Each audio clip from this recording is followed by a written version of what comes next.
व इतर सर्व विद्यार्थी यांच्या मदतीने इथे खूप मोठं आंदोलन MPSCची परीक्षा जी ऑनलाईन घेतली जाणार आहे त्याच्या विरोधात आणि महाराष्ट्रामध्ये TET पेपर जो फुटला आणि त्याच्यात भ्रष्टाचार झाला याच्या विरोधात सर्व विद्यार्थी म्हणून इथं आंदोलन करणार आहेत।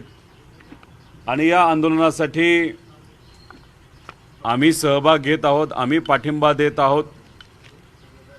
काँग्रेसचे काही नेते आणि राज्याचा युवकचा अध्यक्ष शिवराज भाऊ इथे येत आहेत आणि सगळ्यात महत्त्वाचं म्हणजे इथे अभिजित भाऊ दिपके या आंदोलनामध्ये विद्यार्थ्यांना पाठिंबा देण्यासाठी येत आहेत।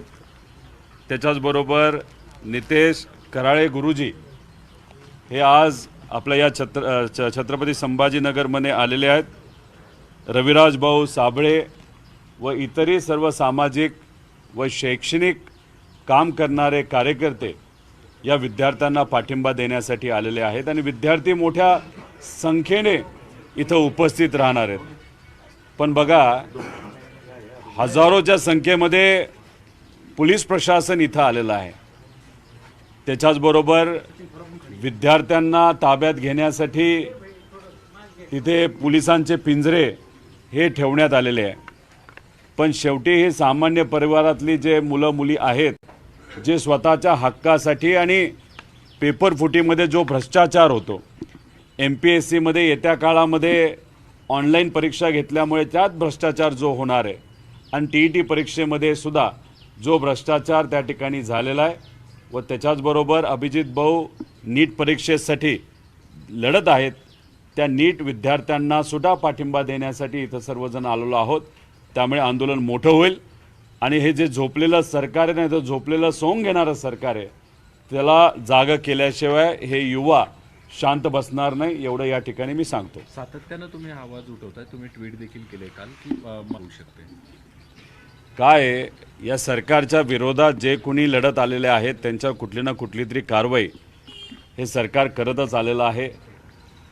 मी काम करत असताना मी आधी व्यावसायिक क्षेत्रामध्ये आलो, नंतर राजकारणात आलो। राजकारणामध्ये आजचे अनेक नेते आपल्याला बघायला मिळतात, ते आधी राजकारणात आले नंतर व्यवसायामध्ये गेलेले आहेत। खूप खोलात कोणाच्याच तिथं मी जाणार नाही।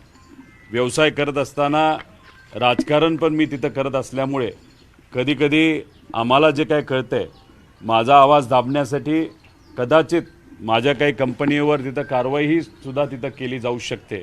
याच्या आधी EDची कारवाई झाली, एक्साईजची कारवाई झाली, इन्कम टॅक्सची कारवाई झाली, पोल्युशनची कारवाई झाली, अशाच बऱ्याच कारवाई करूनसुद्धा मी विचाराची साथ सोडली नाही, लोकांची साथ सोडली नाही।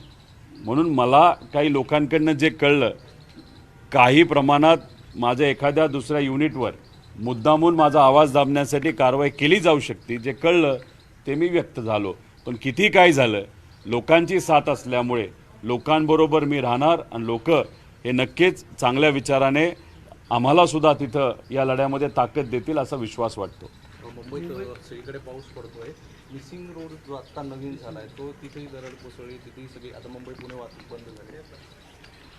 खरं तर मिसिंग लिंकच्या बाबतीत बोलायचं झालं तर काही दिवसांपूर्वी आपले जे मुख्यमंत्री साहेब आहेत त्यांनी एक स्टेटमेंट केलं होतं, जे खड्डे पडलेत ते आम्ही ड्युरेबिलिटी टेस्ट करतोय। म्हणजे खड्डे पडल्यानंतर रस्ता नीट आहे का नाही, ड्युरेबल आहे का नाही हे आम्ही बघत आहोत आणि त्यामुळे खड्डे पडतायत ना, ती चांगली गोष्ट आहे। एखादा भ्रष्टाचार, जर चुकीचा व्यवहार एखादा कॉन्ट्रॅक्टमध्ये नाही तर एखाद्या कामामध्ये झाला असेल तर गोंडस शब्दामध्ये ड्युरेबिलिटी टेस्ट हे पुढं केलं आणि मुख्यमंत्री साहेबांनी त्याच्यावर पडदा टाकण्याचा प्रयत्न केला। आता मिसिंग लिंकमध्ये जे दरड कोसळलेली आहे, आतून पार धबधब्यासारखं तिथं पाणी पडत आहे, मग असंच म्हणावं लागेल की हा धबधबा नाही तर दरड कोसळणं याच्यातून सुद्धा सरकार कुठेतरी ड्युरेबिलिटी टेस्ट करते आपल्याला म्हणावं लागेल। काय झालं, मिसिंग लिंक आहे ना,